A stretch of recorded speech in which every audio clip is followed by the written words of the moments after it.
You're listening to the winning literary show, Off the Shelf Books Talk Radio, live with host Denise Turney, author of the books Long Walk Up, Portia, Love Pour Over Me, Spiral, Love Has Many Faces, and Rosetta's Great Hope. Turn up your dial and get ready for a blast of feature author interviews, 411 on book festivals, writing conferences, and so much more. Ready? Let's go.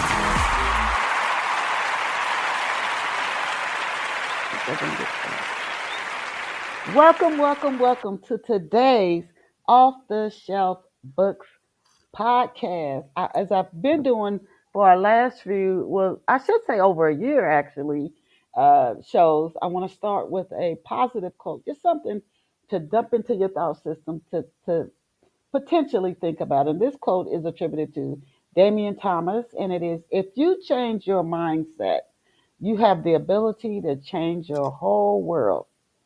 If you change your mindset, you have the ability to change your whole world. Again, that's from Damian Thomas. To our loyal listeners, I always got to kick off the show giving our loyal listeners props. 18 years. Thank you to our loyal listeners. And if this is your first time tuning in to Off the Shelf Books, I just want to let you know, yes, you are listening to the winning book podcast, Off the Shelf, and you're going to enjoy our guests. We've had so many, just been blessed with so many guests on the show. For those of you who've been here from the beginning, we've had New York Times best-selling authors, movie producers, people who have done very well in business, who've written books on the show. We have another awesome author on deck for you on this Saturday, July the 12th. I can't hardly believe I'm saying that. It feels like July just started and we almost in the middle of July already. I want to encourage you, if there's something you promised yourself that you would do this year, I want to encourage you to check in, see how far along you are, and if you haven't started, that you get started, map out a plan, so at the end of the year, that promise you made to yourself, that you will have kept it. And the next thing I want to ask you, my friends, how good of a mystery sleuth are you? Do you just love them? I love mysteries. Oh my goodness. Even if I know who did what, I'm going back to the Columbos. You know who did it, but you don't know exactly how. You don't know who all else was involved, and you don't maybe know exactly why. It just the mystery behind even being a human must be why I love mystery so much. If you love a mystery, you want to figure out just who all was involved, or who did it, or why they did it before you get to the end. I encourage you to get a copy of Love for Opening. And why that title? There is there's a true soulmate relationship in here. This couple meets when they're in college, but there's also these five friends. And you rarely hear about like friends. They met in college, they're friends for the rest of their life. One goes on to do well in the NFL. Raymond is on his way to the Olympics. And you've got these guys go on to do successful in business, friends for life, but one of them is involved in a murder. So if you love a mystery and you value relationships, I encourage you to get a copy of Love for Me, ebook, paperback, audiobook, your choice, to get a copy today. And please let me know how you enjoy Love for Me by Denise Turney when you get your copy today. And now let us go and meet our very special off the shelf guest. And this morning's guest is Chris Neer. And if I say his name, mispronounce his surname, I hope he corrects me. He is the co founder of Catalyst Capital Management, a financial services firm. He has spent more than 30 years as a senior banker, which gives him insight and just this good quality full feel for the financial crime thrillers that he writes. His debut novel, Bluebird, is the beginning of a crime thriller book series. And Chris is also a member of the Florida Writers Association. He and his family make their home in sunny Florida. And I encourage you to check Chris out online at chrisnearauthor.com. And I'm going to spell that K as in kind, KNEERAUTHOR.com. And again, CHRISKNEERAUTHOR.com. We are just honored to have Chris join us on Off the Shelf this morning. Welcome, welcome, welcome, Chris. Thank you so much. First of all, congrats on 18 years. What an amazing accomplishment. And I really appreciate you having me on the show and love the positivity. What a great way to start a Saturday. Okay. And so to kick off the show, I asked all of our guests this. Now, when I first started, I just went straight into talking about their books, and I got feedback from listeners. Could you give us a little background on a guest before you start talking about their books? So, about the first 3 or 4 questions I ask every guest. So, to kick off today's show, Chris, can you tell off the shelf listeners where you grew up and what life was like for you growing up? Well, you bet. So it's actually a big part of my writing. So I grew up in Omaha, Nebraska, and normal childhood. My dad was a college professor, and I had 2 sisters, and our whole family really loved to read. I remember spending, a lot of times when I wasn't outside playing sports and running around the neighborhood. I was a very, very active reader, and I always loved mysteries. That was by far my favorite. And so as time went on, as a matter of fact, when I went to college at Creighton University, I was studying business.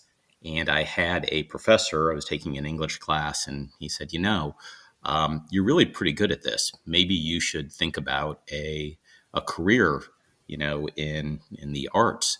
And I said, I did what every college student does, ignored him and said, you're crazy. I'm supposed to be a business person. And so I got my finance degree with a minor in economics and worked for a couple years in Omaha.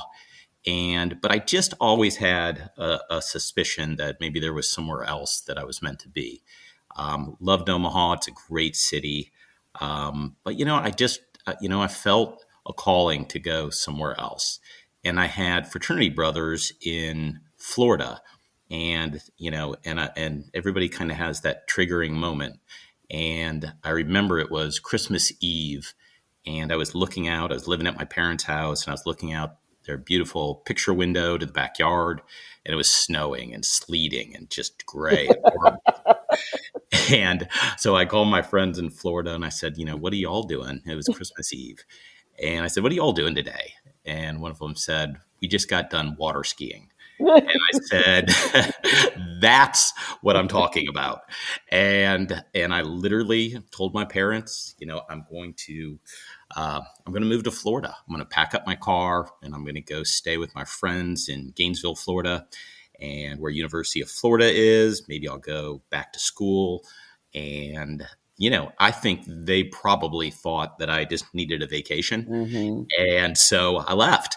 And I drove down, these are in the days, I'm 55 years old. So these are in the days when there's no GPS. You get a big old map out and you get a highlighter and you try to figure out where you're going.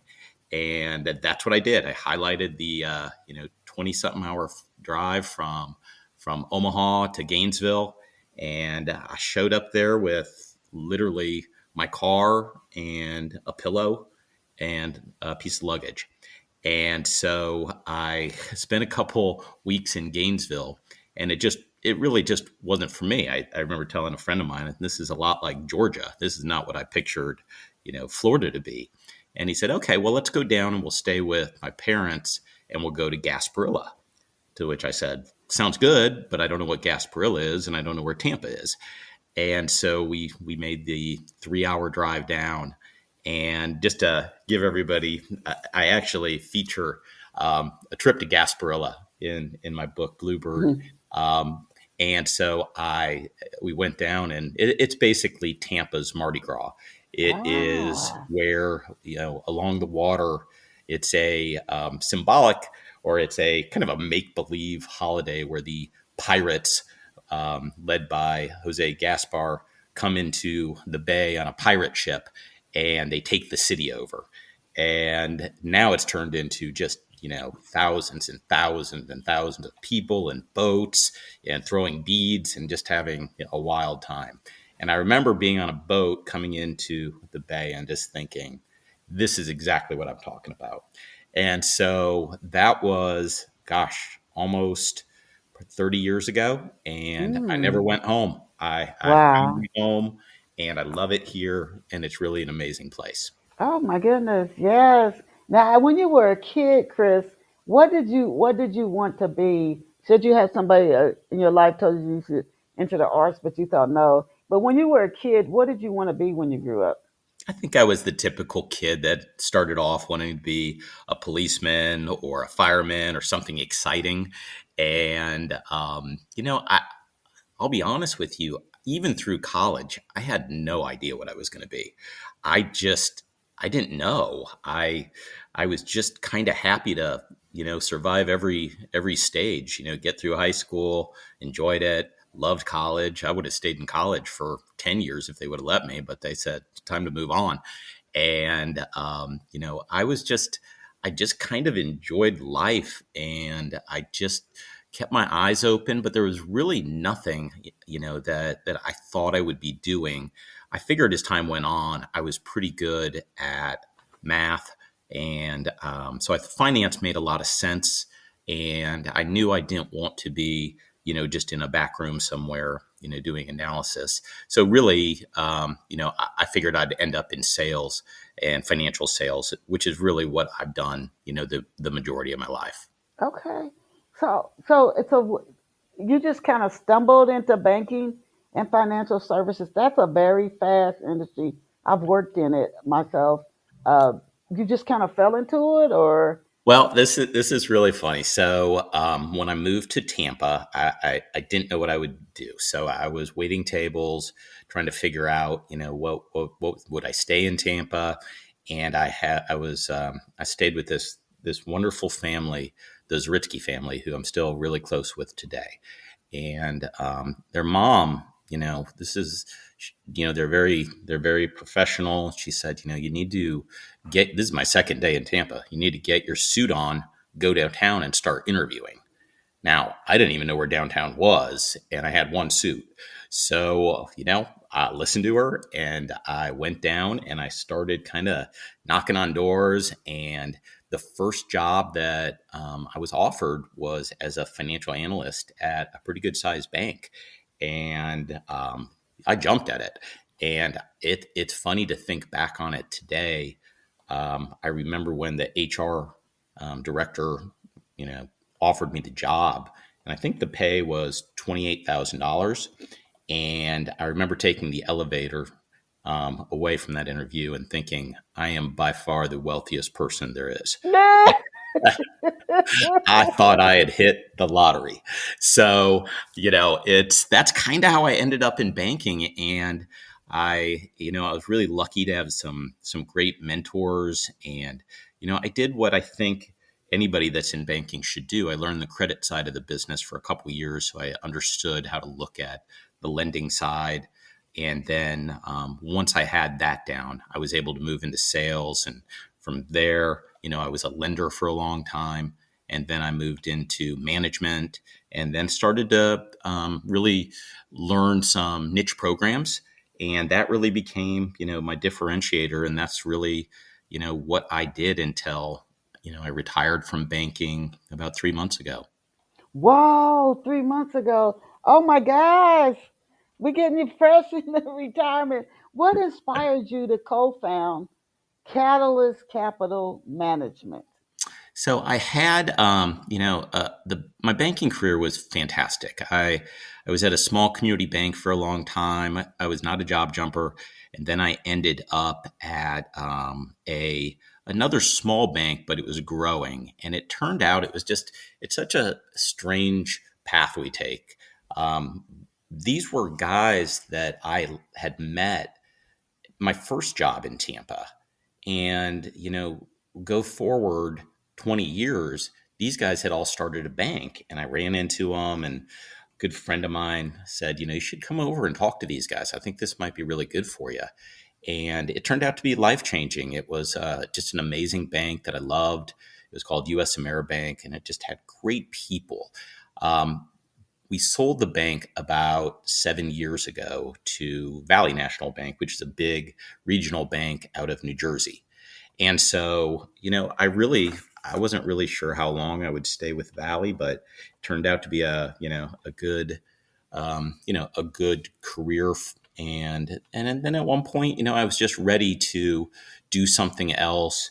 The bank was in a good position. I had a great team there that could take over. And it was just time to do something else and try, something more entrepreneurial, along with, keeping very active with my writing. Oh, okay.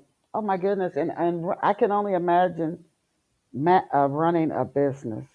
Oh my goodness, it's and then again, like you say, finding time to write. To write. Before we go into Bluebird, last question: how has working in the industry, financial services, especially what you think about what your novel, your series are about, how has that affected your the writing, the creation of Bluebird? Just your working background. Yeah, I mean, I think you just have to keep your eyes open if you are, I've heard a long time ago, write what you love. I love thrillers, I love mysteries, and, I've had a great career in finance. So finding a way to kind of blend it all together has been fantastic. And I think you just have to kind of keep your eyes open to, what you're doing day to day. And there's all kinds of interesting subjects. I probably take a note on something 20 times a day that I think is interesting, especially today with all that's going on, in the news. I mean, if I think anyone could be a thriller writer at this point. There's so much fodder, between AI and politics and fraud. So yeah, I just, I would take situations from my career, and then I would kind of, move them forward and say, well, what if this happened? What if, this person that I'm dealing with turned out to be, a bad guy? And so, yeah, it's, and it's tricky when you write a financial thriller because um, you can't get too deep into the weeds on the financial side. I think you're gonna lose readers if you really start going deep on it. So you just want to touch on different topics, and so that's what I did with Bluebird. I just and any books after that they'll always be financial thrillers, and they'll always deal with, because that's my background and that's what I know. And I think, it's funny. I was meeting with a guy yesterday, and we were talking about our careers, and, he mentioned that he'd like to write a book. And he told me this story of, some things that had happened to him. I mean, talk about an amazing story. And this was all financial related. And I mean, you could not make up a better story than this guy had. So I think you keep your eyes open, and that's why they call it fiction. You can kind of take it in any direction you want. It's got to be somewhat believable, but you can you can go in some different directions with it for sure. Okay, where did you get the ideal for the book Bluebird? So what I've always been interested in is, what if someone has got, a terrific life, and they are challenged with a decision to, do the right thing. Would I do the right thing? If would I be willing to risk everything I've got to do what's right? And so that's been the basis. Years and years and years ago, I wrote I wrote a book. I never published it, but it was the first true full length book that I had written. I'd written lots of stories and that kind of thing. And it was kind of a similar story as far as, someone being, in a situation where they had to make the tough decision. And so that story always stuck with me. But what was funny was the first one I wrote was I set it in Chicago because I felt like, books were always set in these big cities, And despite the fact I didn't even know Chicago very well. So when I decided to do Bluebird, I kind of knew the direction I would be going, but I set it in Tampa because it's Mm. it's the area I know. It's a really interesting city with great things. We've got everything from, beautiful areas. We've got beaches. We've got, some areas that are rougher. And I figured if I could really bring to light all the wonderful parts of Tampa, and it would just be a great setting. So that's what I did, and I'm really glad I did, because that's been some of the best feedback I've received. Are people, people that live here say, how exciting to, see all these different, or listen about all these different places that we know. And then people from out of town, it's like a vacation to Florida, and who doesn't want that? So I think it was the right choice. Okay, please give our listeners an overview of Bluebird. You betcha. So Bluebird starts off with the lead character, Jason Miles, and he's escaped a tough past, and he has gone to Israel for a fresh start. And he is snatched off to the street by a rough group of characters. And as it turns out, these are people that are building a case against a bank in Israel, fraud Mm. related. And so there's all of this excitement early on in the book of, can he join these people? Will he help them? And so that's almost like a little mini novel in itself. And then we move forward 10 years, and Jason is living in Tampa, and he's married the woman of his dreams. He's got a great career at Safe Harbor Bank, and just everything is going fantastic. And he counts his blessings. He's got his best friend is a character named Oak Williams, who he grew up with, is now a movie star in LA. So they have lots of fun together.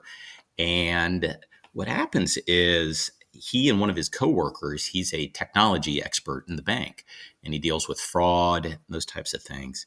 And they come across what looks like to be fraud in the bank. And, Jason tries to ignore it, not think about it. And his coworker proves to him that this is indeed going on. And when he goes to the management of the bank, tells them what he has seen, they turn on him. And Jason is forced to go on the run and prove his innocence. They try to pin several things on him. And so he's on the run throughout Tampa and all the different areas, and, changing how he looks and everything that makes a great thriller. And, I've built lots and lots of twists into it where you think one thing is happening and something else does. So he is not only being chased by, the bad guys that are part of the bank, but he's also being chased by the FBI, as they believe that maybe he had something to do with this fraud at the bank. And the main characters of the bank are all a tight knit group that he's still with as he's on the run. But towards the end, it turns out that one of them has turned on him, and he's got to figure out which one. And that's really what Bluebird is about. It takes place in areas like Ybor City, which is a famous part of Tampa that, is fascinating on its own. And that's why, the subtitle is A Cigar City Thriller. That's the area. Tampa's known as Cigar City. And Ybor especially was the home of the cigar manufacturing, in the late 1800s, early 1900s. So Ybor is fascinating. So that's somewhere that I wanted to highlight in the book. And then we've got everything that Florida's about. We've got beaches, we've got hurricane, we've got everything that can go wrong does. And the question is, can Jason make it through? Oh my God, what time period is this? Current day? This story Current day. take? Oh, Yeah, so it is. it is current day. Now you told us a little bit about Jason. He's married. He works at Safe Harbor Bank in Tampa, and his best friend is Oak Williams, who's a movie star in Hollywood. But Jason's personality, is he like a real social guy? Is he more introverted? Is he given to anger, aggressive? Is he more lighthearted? What type of person is he? And does he have children? So Jason had a damaged childhood, which is a Mm, big part of the beginning of the story, and really grew up, somewhat on his own. And so that's a big part of the book is, the hero's journey. He always feels like he has let people down. And so he's always trying to prove, that is not true. He wants to be the one that everybody can count on. mm. No, he's an outgoing guy. He's a, up and coming executive at the bank. And he doesn't have quite the charisma that Oak does, but he is a really interesting character. And he's really torn between this amazing life he has. And he feels very blessed. He loves his wife. They don't have any kids. Um, and but he also knows that something wrong has been done and he needs to do the right thing and be that hero. How long has he been working at Safe Harbor? When he, I'm thinking about the firm. I'm thinking Yeah. about the firm. How long? Because that character was new to that law firm. But how long has he been at the bank when he discovers something's not right? So he's been there 5 years, and Oh. he is really, as I said, he's kind of the up and coming star.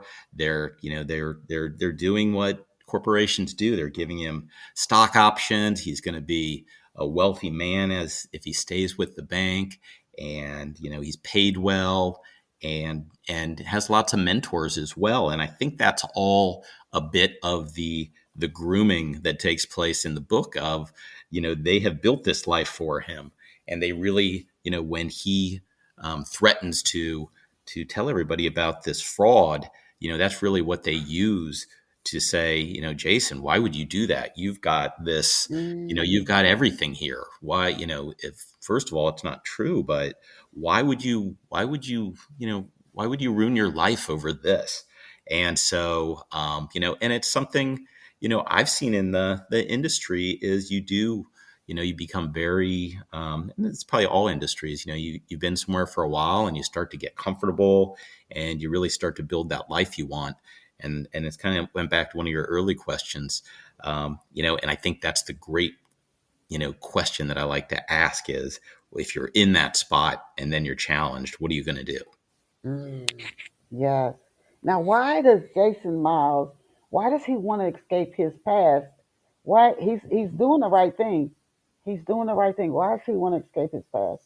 Does he really? Is he really a good guy? Is he got a shady past? He is, that's part of, for the reader to decide. They, Ah, is he someone that, just talks about being a hero, or is he somebody that truly believes it? And mm, I would say he didn't grow up shady, but he grew up somewhat alone. And so that also plays into, a real strong part of the story is his love for his wife. And because he had such a lonely childhood, he's very attached to her, and she is one of his key. There's really a few key people in his life. Her name is Leah, and then his friend Oak, and then Abner, who came from Israel to help him with this situation. And knowing that one of these people turned on him, towards the end of the book oh is really, wow. and again, I think, and what I've heard from other people is when it comes down to the very end, there is a pretty darn good twist, to when you find out who it is that turned on him. Mm, just what for listeners who might not be that well versed in the financial services industry, just what does a bank security expert do? And is this the person who really discovered the fraud? Yeah, so they tend to things they deal with things like cybersecurity, Okay. they can deal, with some physical security around the bank, but it's really more, there's so many things that go on with banks as far as when, if there's a deposit, knowing your customer, that's a big part. You need to know who Mm-hmm. the customer is. You need to, and there's been some really classic frauds, over time. A lot of them actually in Switzerland. And, that was something I read early on. I read this book about this particular financial crime. I say, well, that would be, that'd be great. I wonder if someone could pull something like that off here. And so, I think that, like I said earlier, you got to be careful not to go too deep, but, everything that somebody that deals with banks and fraud and, the cyber world, frauds alone could be, you could do 20 books on fraud. There's so much out there. Wow. And every bank is really staffing up on those positions to make sure that they're taking care of and protecting their customers' data. And they've got to make sure that they do that, because there's all kinds of people, in my second book, that's one of the main topics is, cybersecurity and bad guys trying to get data from individuals. So, it's probably one of the main topics there is in banking today is how do you keep everybody's information safe? Yes, yes. Now, Leah is Jason's wife. What? Give us an introduction to Leah. What is she like? What's her personality like? What drives her? What attracted her to Jason? So Leah and Avner were Jason's handlers in Israel. Mm, And they are the ones who mentored him and taught him how to go into this bank in Israel and basically be a spy for them. So, there's some things that happened and, that you could blame on his handlers. And so Jason had fallen in love with Leah, who, she had a very challenging childhood herself. So they connected over that. And he talked her into coming to Florida. And, she is somebody who, in Israel, everybody is in the military at some point. She is, somebody who has been, really tough. She's a tough woman. Let's say that. And Jason is really trying to civilize her to, the world of McMansions and, nice restaurants. And she's always a little unsettled because, her background is about excitement. And so, even though they've been together for a long time and they love each other, she does not love all that comes with, being married to an executive and, living that life as, I wouldn't say a trophy wife, but someone that, that is expected to go all the parties and that type of thing. mm. Okay. Now, there's a menu on your website. Again, I want to give out your website URL to our listeners. They can hop over and check it out as we finishing up today's interview. But it's Chris Neer, ChrisKneerAuthor.com. And I say that, give out the URL. So if our listeners, if you want to hop over there, I know there's a menu on your website. Is Jason an avid cook? And if not, and how do you incorporate cooking into the story? That's a great question. So, when you start doing this, I think, when I wrote the book and I knew I had to promote it, to be honest, I had no social media. I guess I had a LinkedIn account, and my son would always tell me that's not social media. And so I had to relearn about Facebook and Instagram and all these things. And so I was listening to someone talk about how, to promote yourself when, nobody's heard of you. They've never heard of your book. And they basically said, why don't you find, or what you need to do is find something that you love and try to get that out there. And cooking is definitely, one of my passions. I have a lot of passions, but cooking is definitely one. And so I kind of came up with this idea of, as I read books, I would find something in the book, because still to this day I read, all the time. I would find something in the book, food related, and then I would take, that recipe or that food and do my own spin on it. And I would use that to kind of get my name out there. And so I think that food and drinks and all of these types of things, I try to work in, all the things I love into my books, because I think it's fun for me, but I think that, people like that kind of detail. And so that was kind of where that particular part of the website came from, was a bunch of recipes. And people really liked it. And it's, for each one of them, it is basically a synopsis or a review of a book, a recipe, and a drink. And you can kind of pair it all together. And I thought it was a fun, creative way to do things. Okay. Now back to some of the characters in Bluebird. Who is Terrence Browning, and is he on Jason's side? So Terrence Browning is the CEO of Safe Harbor Bank. He's one of Jason's mentors and someone that is really trying to build up Jason's career. And when Jason becomes aware of the fraud, that's who he goes to. And and Terrence, it becomes evident early on that he is not only involved in the fraud, but he may Mm. be involved in something much, much bigger and ominous. And there's the whole, in addition to the fraud itself, there is, kind of a backstory going on about this may not just be one particular situation. It may be part of something much, much bigger. And it'll be a theme throughout all of the books of, has Jason has not only stepped into something, messy here, but it could be a much, much bigger situation. Oh my goodness. Introduce us to maybe two other characters who helped to move the story Bluebird forward. So I think that, and what's really fun is everybody who's read the book has come back with favorite characters. And that's always fun for me. So certain personalities love Oak.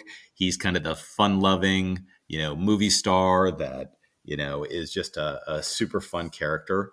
But at the same point, just doesn't understand why Jason is doing what he's doing.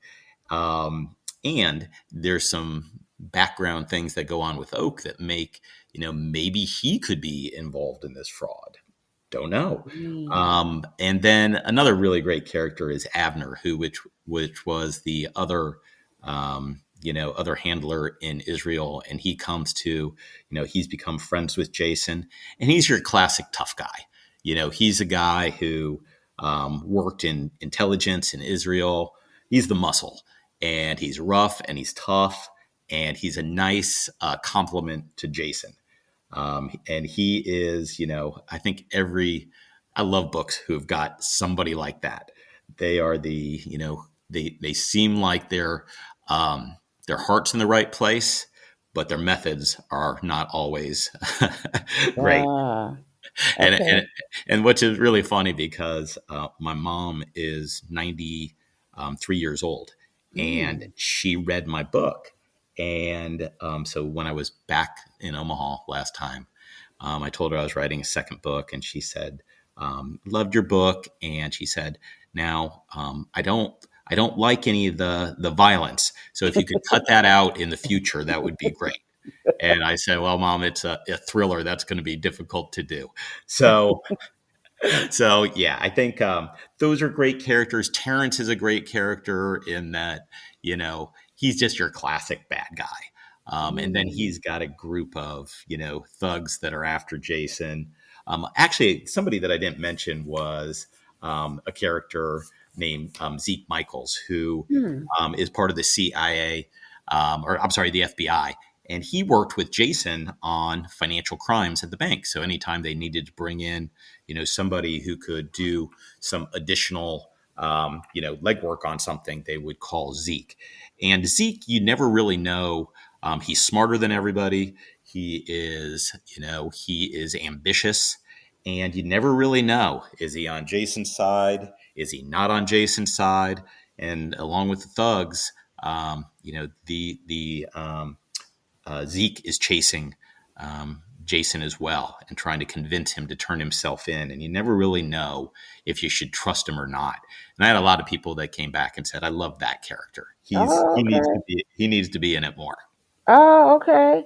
Now, how much you kind of alluded to this earlier when I was asking about the bank security expert? How much does the story Bluebird lean on artificial intelligence and other technology forms? And why did you choose this? Is it not at all, or does it make an appearance in the story? Maybe lightly in the story. I don't get heavy into technology besides how Jason and his coworker find proof of the fraud. And so that's an important part of the story. Really, I think my second book will dive much deeper into cybersecurity and to AI and just the amazing things that are going on with technology today. Okay. What have you told us about what some readers tell you about who some of their favorite characters are, but at the story as a whole, what have you been hearing feedback from readers? What have they been saying about Bluebird? They absolutely love the twist, Okay. and my question to them is always, because I try to communicate. If somebody reaches out, I always reach out back to them or respond to them, and I always ask them, "Did you see the twist coming?" And some say yes, some say no, and some depending on how you feel about the particular character, you might love that twist or it might leave you mad, and that's the great part of a thriller. Okay. Now, this you said something about the subtitle, the cigar. That's the area of Tampa, or is really called Cigar City. Does the book title Bluebird? I love that title. Does it hold a special meaning? I've been trying to think because I've been asked that a lot. And I'm trying to remember where it initially came from. I think that, my dad was a big influence in my life, not only, because he was a professor and very bright, he was very avid reader as well. And he loved birds. He's passed away about a decade ago, but he loved birds. And for some reason, Bluebird just kind of spoke to me, and I was like, that should be the title. Mm. And but what was it tells you how these things just seem like they're all interconnected. I was working on somebody read, was kind of a story coach for me when I got my initial draft done, and she said, "I love your title. Do you know what it means?" And I Mm. said, no. I said, it's just a bird. And she said, actually, bluebirds symbolize angels in disguise. And Interesting. and it turned out to be, and I've got that line in the book. And so, and that's really, it's perfect. It's this particular bird symbolizes an angel. And the question in the book is, who's the angel? Is it Jason? Is it Leah? Who is it? Mm. And I don't know. I just really loved it. And then when I designed the cover and I was able to, kind of include the bluebird and a weapon and some color that I loved, I just felt like, and I think I hit a home run with the cover. That's that's some of the strongest feedback I get when I've done book fairs and those types of things. People see the cover and say, "Oh, wow, that's cool. Let's talk." And so, I think that it was just meant to be. Okay. How many books do you plan to write in the series? And who are some of the characters readers can expect to see in each book in the series? So, again, to what I said earlier about you write what you love. I love series, and almost everything I read is a series. And my dream is that as I have this series and new books come out, people are really excited on the day it comes out. I know for myself when Brad Thor or Daniel Silva or some of these authors that I really love, when their book comes out, I am in the bookstore. I'm a physical book person. I like the book itself. And so I am at the bookstore buying that book. And so I would love to do, I'll write this series for, as long as people will buy the books. And um, the book number 2, um, the majority of the characters return. But I'd be giving away something if I told you exactly who. But Jason is definitely the protagonist. Okay. Can you give us an intro to the second book, and does it have a working title already? If you could give us a brief synopsis of it, and let us know when it you expect to have it out on the market. You bet. So the title of the book is Loose Ends, and same subtitle, A Cigar City Thriller. And I've just about finished the cover, and I think it's fantastic as well. And this really starts with, the second book starts with Jason, rebuilding from the trauma of how the first book ends.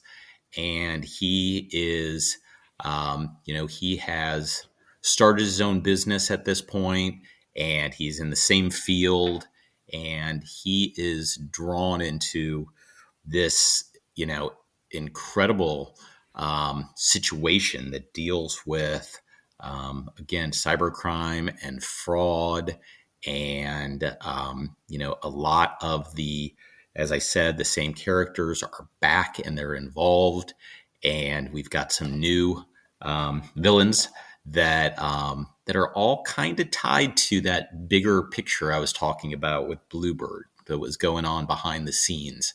So we go deeper into AI.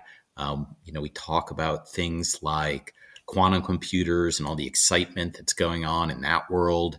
And it's I've got first draft is done, and it was a lot easier to write the second book than it was the first, because between us and all your listeners, I didn't know what I was doing with the first one. So it took a long time to make sure I understood there's this particular structure that goes with each chapter in the whole book. Well, for the second book, I knew that. And I knew, my writing style stays the same, though. I like to write short chapters with a good, cliffhanger at the end of every chapter that entices you to read the next chapter. And I can't tell you how many people that I've spoken to that said they read Bluebird in a couple days, because they had to go to the next chapter, and before they knew it, they had finished it. And that's as a thriller writer, I don't think could be a better compliment. But I Mm-hmm. think I was really happy with how Bluebird, the quality of it, and I think that Loose Ends is going to be, even better. Okay. Now you're a member of the Florida Writers Association. Chris, would you recommend that other writers join their local writers association organization to strengthen their writing and to learn about book marketing opportunities? 100%. I think that you know, it's always your responsibility to be marketing your book. And I think that, there's just a million books out there. So you need to figure out these different ways to do it. The whole key is getting your book in front of new readers. And so, that's one part of it that I think writers, I'm not, but a lot of writers are a little more introverted. And, they like to write, they don't like to market. And so, but it's incredibly important, because otherwise your book just won't go anywhere. And so you've got to do, things like, if you have the wonderful opportunity to do a podcast, or, you can get some local print media. So I think that's important. But on the other side, you're always trying to improve your craft. And, I'm always, it's funny, I'll go back and I'll read parts of Bluebird, and I'll be like, oh man, I don't like that sentence, or I don't like this sentence. And Mhm. my wife finally said, she goes, Chris, you know that like nobody else reads it like that. Yeah. they're Yeah. they like the whole story. They're not concerned about the structure of a particular sentence. So I Right. think as a lot of writers are kind of perfectionists and they're never really done with their book, but you got to stop at some point. And I think that if you can join a local writers group and always be working, and another thing that I've done that has just been, so rewarding is I'd network with local authors all the time. I mentioned to you Michael Bland, who you had on your Mm-hmm. Yes. podcast, a Yes. couple weeks Mhm. ago. He's local here. I've got a group of other authors here that it's really great to go not only share ideas on writing and how to market but also kind of commiserate. Being an author is hard, Mhm. and I think we all go through the same things of trying to you know grow your readers and do a really good job with your book. Okay. Now, congratulations on getting published, getting news about the publishing of Bluebird in the local newspaper, talking about book marketing. And because you were a banker, and I've worked with bankers, and you've got to have strong sales and communication skills to even be a successful banker. So I would see that as an advantage for you that a lot of other authors might struggle with. But congratulations on that. I wanted to ask you, how were you able to get the attention of local media to get coverage for Bluebird? Um, Really good question. So I worked not only social media, but I had a lot of conversations with other authors, just sharing who do you know, what podcasts have you been on.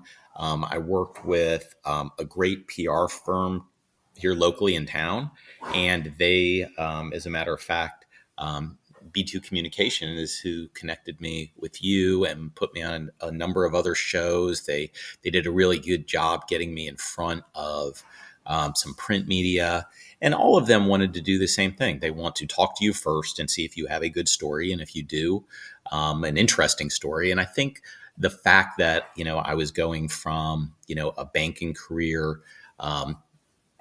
I do, as you said, I mean, I'm very outgoing. I like to do the marketing side of it. I love to do things like this. And so I think people are more open, if this is something, you enjoy and you can tell your story. But it's really like the business world. It's about networking, getting to know people, and, and finally, I've been so touched with the amount of, you know, help that I've received from people and the interest of, friends and family and, people that have been so great and interested in this as a career. And, I think, again, being an author can be, a tough business, but when you get that support from people, it's really touching. So for our listeners, I'm listening to you. Again, my experience working with bankers, if you're going to be a successful banker, you got to have good communications. You know how the different personalities interact, communicate with. A lot of writers struggle tremendously with that. What advice could you give to someone who is absolutely terrified to do even a podcast interview? I mean, terrified to speak to a group. What advice could you give them to kind of help them slowly start moving forward with that? Yeah. So, some advice I got, I've done a lot of public speaking and, being in sales, and being in, financial sales, a lot of times you're making a decision on someone's character. So you're really, you know, you're, you're listening to them. Right. And so, my advice would be, well, the advice I got as far as, public speaking was, you always know more about your subject than the majority of the people that are listening to you. You should be pretty comfortable talking about things. Mm-hmm. And I think that's the same thing for writing. I mean, all you're doing is talking about your passion and you're talking about your book. And listen, nobody's totally comfortable with these things. And you just have to do it. The more you do, the more comfortable you get.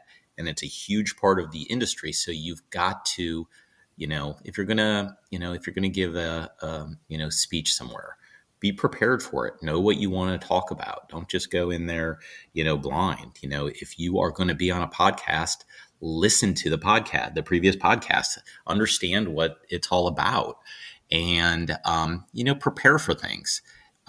It's unfortunately, there's a few writers here and there that hit the home run with a book and didn't have to do any of these types of marketing items, but it's not many. So Hmm. you've got to go to the book fairs, and you have got to, you've got to go out and meet readers and tell them about your book. And I've been to some great book fairs, and I've been to some rough ones, and every one of them is just, every one of them's different. Like sometimes the first one I ever went to, we sold out in, a couple of hours. And I thought, this is amazing. This is how they all are. The last one I went to, the last one I went to, nobody wanted a thriller. They all wanted romance. Yeah. And this is actually really funny. So my wife and I drag her to these, book fairs with me, and she's great at sales, and she was actually better than me.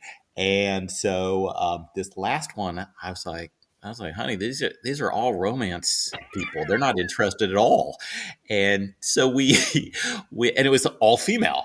And so we searched on Chat GPT, how do I sell a thriller to a female crowd? Ah, And it was really funny. It like gave a perspective of focus on this part of the story. It will appeal interesting. to more. Interesting. It's interesting that you would think to even look that up. And you I was said, desperate. yes, you said something for the listeners. I remember years ago, I was terrified to speak in front of a crowd, and I was in the military, and I saw an impromptu speech program was speaking in front of officers.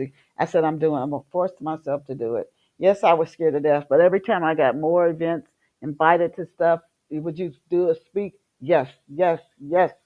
So the more you do it, the less afraid you will become.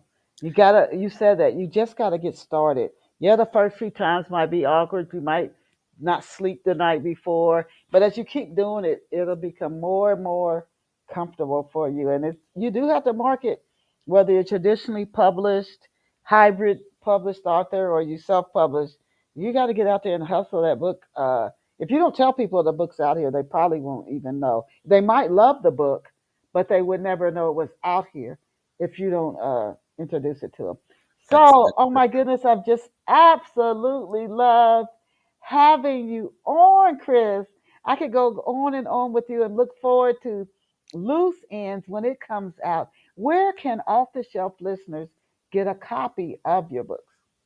So you can get Bluebird really anywhere that they sell books. So Amazon, Barnes and Noble. There is the physical books. I've got a hard copy and a paperback. I've got the ebook, as well as I've got an audiobook, which turned out fantastic. And so you can go to any of those typical sources. If you want a signed copy of the book, you can go to my website and you can find links not only to different places to buy it, but there's also a Shopify account if you want something signed. And I always not only sign it, I'll write something, from my heart. And, I love to do that. And I really just want to thank you for having me on this. This was an honor, and it was really fun. Oh, enjoyed you, enjoyed you. Do you have any other upcoming speaking engagements, one or two that you can share that our listeners who want to support you and follow you could also join? Yeah. So right now, I've got a couple scheduled. I'll put them on my website. Really, the focus of my time right now is finishing up loose ends and getting it into editing. And so I've spent a little bit more time on that. As you said early on, there's only so many hours in the day. So, I spend my time, most of my day at Catalyst, and then I, write at night, and then I try to do some marketing as well. So, the best thing you can do if you're interested is sign up for my newsletter on my website. and I'll always keep you abreast of where I am, what I'm doing, and I'll share all these great media things. Oh, what a joy! What a joy! What a it just I always learn something from our guests, the many many guests we've had on, and I hope in the future I can say Chris Neer is one of our New York Times best-selling authors. That's what I hope that for you, who was on Off the Shelf Books. We have just had a wonderful time interviewing Chris Neer. His website again is ChrisKN N as in Nancy, KNEERAUTHOR.com. Chris Neary is the author of the book Bluebird, which we talked about in depth here on today's show. If you came in late or midstream, no worries. After the show finishes streaming, you can go back and listen to it in its entirety. We're on platforms all over the world, and we have listeners from all over the world who tune in to Off the Shelf. You can go back and listen to it and share it, share it, share it with people who love books and other authors who might be interested in Chris's journey if they're early in their writing career or midstream or late in their writing career. And as I always tell you, I just want to thank you again to our listeners and to Chris for being with us here on Off the Shelf Books today. See you back here next Saturday where we'll have another wonderful Off the Shelf Books guest for you. And remember, I truly hope one day you get this down in your system. You are amazing. You are absolutely incredible. Go out and create a fabulous day for yourself. Chris, I'll send you a link to the show when it finishes streaming. Thank you so much. Bye for now.